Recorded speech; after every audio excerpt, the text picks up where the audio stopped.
Welcome back to the studio. This is Colleen with Designs of Value Art. And what we are doing today is we're going to go on to our second sample of backgrounds. And this one we're going to do a green and a yellow, pretty much just like the picture here. The colors that I've chosen in the watercolors is Hansa yellow, or I'm sorry, Winsor yellow, I apologize. And the red that I've chosen is Winsor red. And then the blue is Winsor blue, green shade. So those are the colors that we're going to be dealing with. I've mixed our green, and the combination that I've used, and I'm going to move this down on the camera so you can see it a little bit better. There's the green in the center. And I took a lot of the yellow because there's a lot of yellow in the green here. Some of the blue, but I did tone it down with the red, just a touch of the red in there to give me that green color that we're after. Just do a little bit more of the blue in there. I just don't want to run out of paint as we get halfway through the design. Just go back and forth, and if you need to, you can certainly try it on the sample. See, and I would like it just a little darker than that.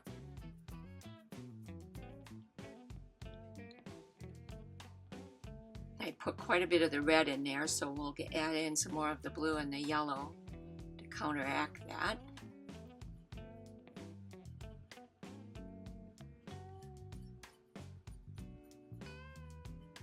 All right, let's see what this does. Yeah, that's pretty. I still think it needs just a touch more of the blue.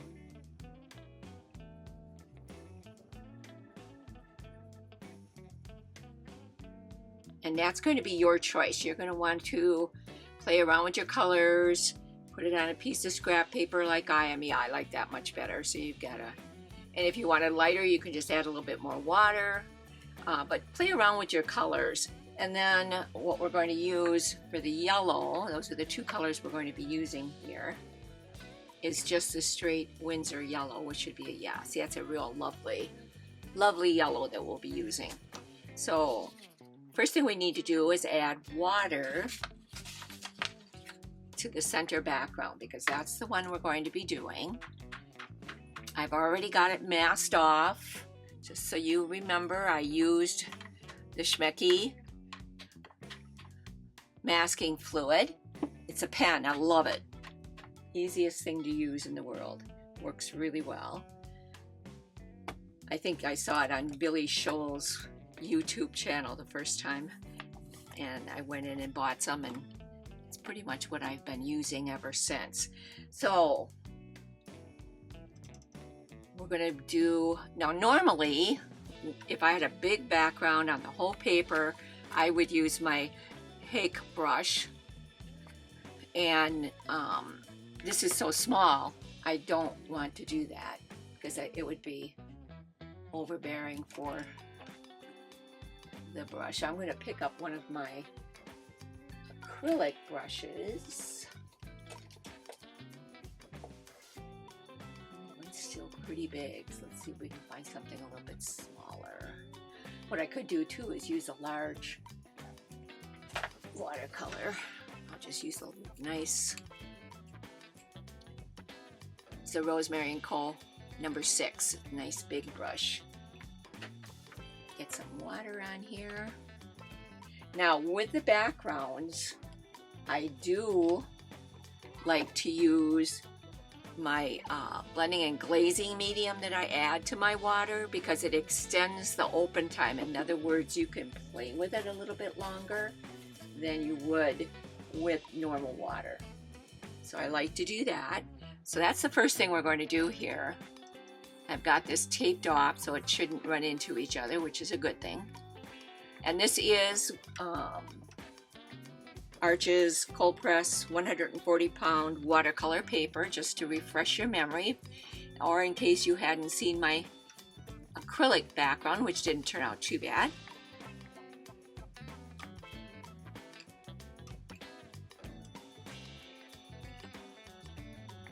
Now this paper has never had water applied to it in this area before. So when we're going to be doing this larger area like this, I put a coat down and I let it seep in, lose the shine on the paper, or the sheen, however you want to say it, and then I add in another coat, because I think it really, for a background like this, needs to get into the paper. Now if this was a huge design and you wanted to do it in sections, like the top quarters or just the top half and then the bottom half, please, that certainly is up to you. This is such a small area, I don't feel that I'm going to need to do that. We'll see as it goes. I'm wetting the entire surface though, just so you know the background on this center section. And then the last background we're going to do is going to be a little bit more colorful. It's going to have red, violet, yellow beige, and brown beige in it. So we'll have to play around with our colors and see what we can come up with. Now don't forget, look at the side of your paper. Make sure you haven't missed any spots. And I did. So go back in up here.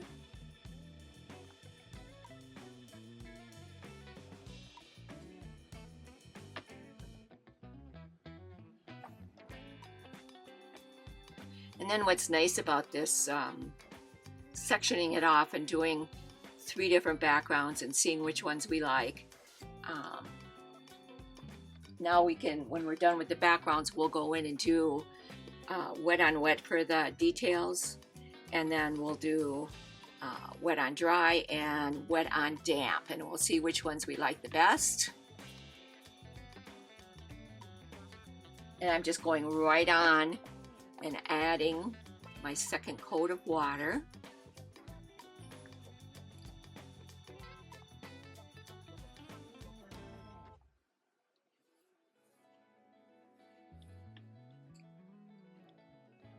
Here we go.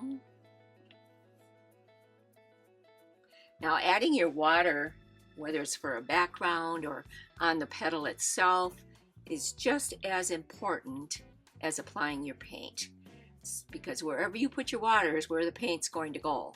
So it's real crucial that we get that water on there where we want, with no bubbles, no drips, none of that. If you do end up getting that, dry your brush and pick up that water with your dry brush. Just dry it right on a paper towel.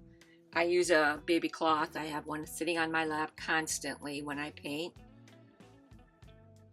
It's just a baby diaper. You could buy them at Walmart. That's what I do. They're so absorbent. It's just perfect for this. Okay. I'm going to just use this brush to apply my paint as well. Now I'm just going to grab my sample here, and highlights coming from the upper left, so we're going to want highlights in this area, and since light travels in a straight line, we're going to have some more light down in this area. So let's start there. That'll be the easiest. We'll get our light values in the way we want them.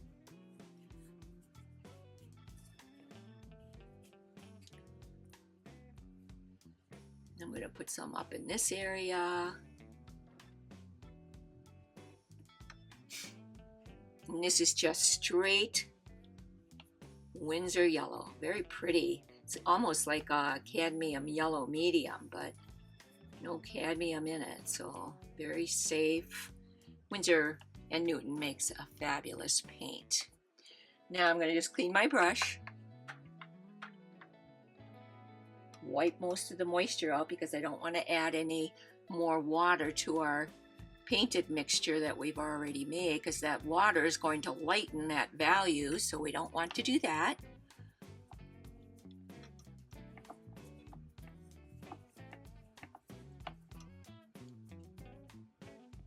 This isn't going to be real bad. Color-wise, I like it already. This one was just a little bit too blue or green for me, but some of you may like it.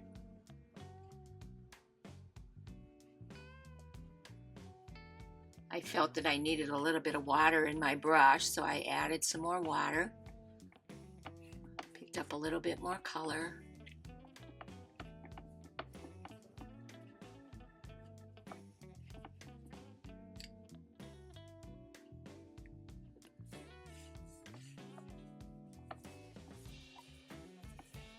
They're starting to blend themselves, which is a good thing. Just help them along a little bit. Backgrounds are always fun to do. It's always something new to try, something different.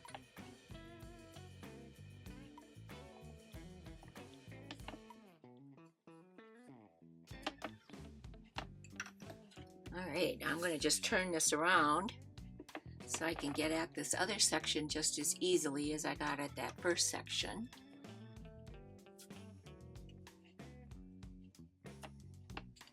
I still feel like I need a little bit of water in my paint, so I'm just adding some more.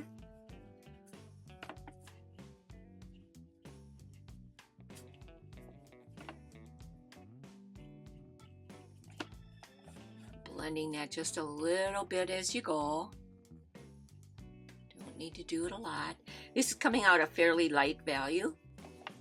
Nothing wrong with that.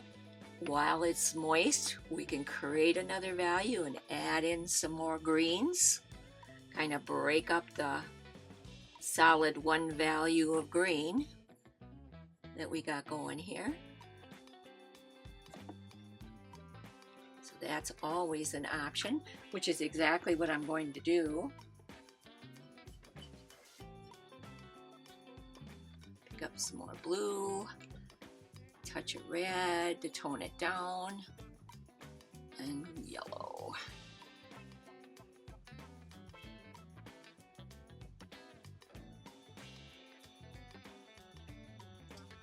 Just looking for my scrap paper that I had. Well, I don't see it, so we'll grab a new one. Probably dropped it as usual. See, that's a little bit darker, but I would like it even more dark than that, because I want to make different values in here.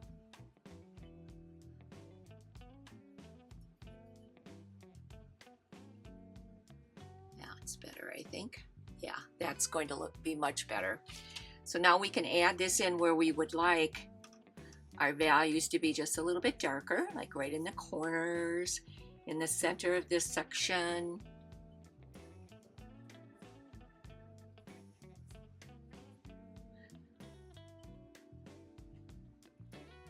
In this corner. It's still moist enough that they're going to spread together.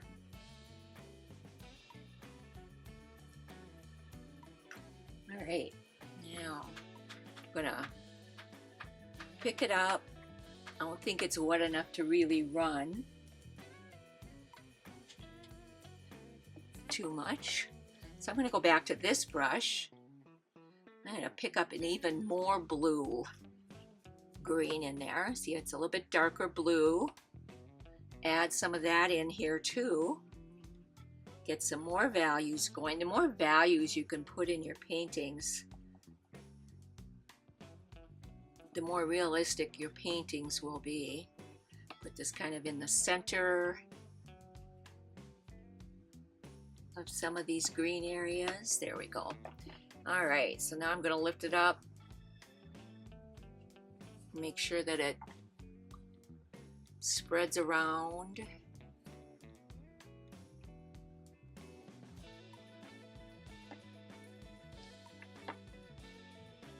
Okay, once that dries, that's going to be lovely. Clean out my brush. And I'm going to dry this, and then we're going to go ahead and get started on the third background, which is going to be a little bit more involved. So I'll see you then. Now, if you want to see more content like this, please let me know in the comments on my YouTube channel. Hit the like button, let YouTube know that you like this type of content. And you can also check me out at Patreon. I have a Patreon site where you can watch me step by step paint these types of designs. So we'll see you next week.